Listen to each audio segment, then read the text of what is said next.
அன்பும் அரணும் திருவள்ளுவம். வள்ளுவ பார்வை. அதிகாரம் 70. மன்னரைச் சேர்ந்தொழுகல். குறட்பா 700. மன்னரைச் சேர்ந்தொழுகுவோருக்கான பழகும் முறைகள் பற்றி கூறுவது மன்னரைச் சேர்ந்தொழுகல் அதிகாரம்.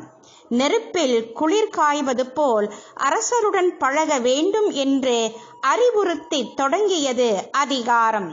தொடர்ந்து பதவி நிலைக்க அரசர் விரும்புவதை நீ விரும்பாதே. ஆளுவோருக்கு ஐயம் வராமல் நாளும் காத்திடுக. காதோடு பேசுவதும் நகைப்பதும் அவையில் தீதாகும். ஒட்டு கேட்பதையும் துளைத்து அறிவதையும் விட்டு விடுக. குறிப்பு அறிந்து காலம் கருதி விருப்பமானதை கூறுக. விரும்பியது சொல்லுக, வேண்டாததை தள்ளுக. உறவு கூறி இகழாமல் தகுதியோடு பழகுக. வேண்டியவர் என்று அரசர் விரும்பாததை அறிஞர் செய்யார் என்றும் அறிவுறுத்தப்பட்டது. இறுதியாக பழைய நட்பு வரம்பு மீறினால் விளைவு கேடு தரும் என்றுரைத்து முடிவுறுகின்றது அதிகாரம். பழைய நண்பர் என்று மிகைப்பட்ட உரிமையுணர்வு கொண்டு மன்னரை சேர்ந்தொழுகல் கூடாது என்கின்றது மன்னரை சேர்ந்தொழுகல் அதிகாரத்தின் இறுதி குறட்பா. பழையம் என கருதி பண்பு அல்ல செய்யும் கெழுதகமை கேடு தரும். சொற்பொருள். பழையம் முன்பிருந்தே தொடர்புடையோம் என கருதி என்று எண்ணி பண்பு அல்ல இயல்பு ஆகாதன செய்யும் செய்கின்ற கெழுதகமை நட்புரிமை நட்பு கொள்ளும் தன்மை கேடு அழிவு தரும் பயக்கும். கருப்பொருள்.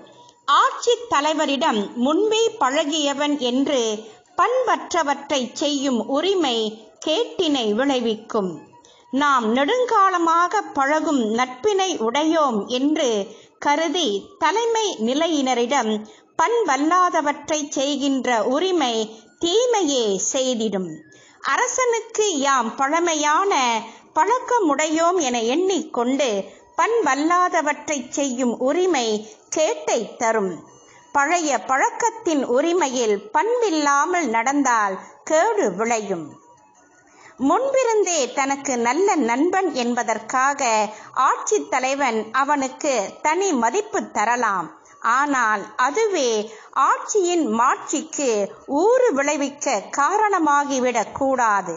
வயதில் மூத்தவன், உறவு முறையினன், பாராட்டி ஏற்றுக்கொள்ளப்பட்டவன் போன்றோரை போலவே பழைய நண்பனும் தலைவரை நிந்திக்கவோ அவருக்கு தகாதன செய்யவோ கூடாது என்பது மன்னரை சேர்ந்தொழுகுவார் மாண்பு.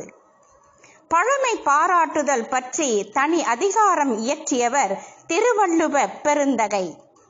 நட்பில் பழமை பாராட்டுவது உயர்ந்த பண்பு.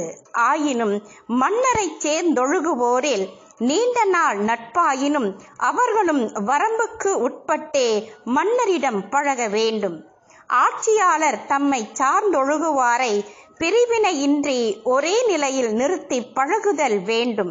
அதிகப்படியான அன்பும் அனுசரணையும் ஆட்சிக்கு இழிவாக முடியக்கூடும்.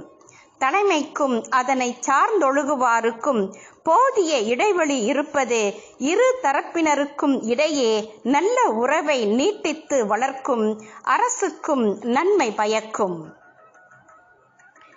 பழையம் என கருதி பண்பு அல்ல செய்யும் கெழுதகமை கேடு தரும். வாழ்க வள்ளுவம், வெல்க குறளியம். வள்ளுவ பார்வையில் சுபா சுப்பிரமணியம்.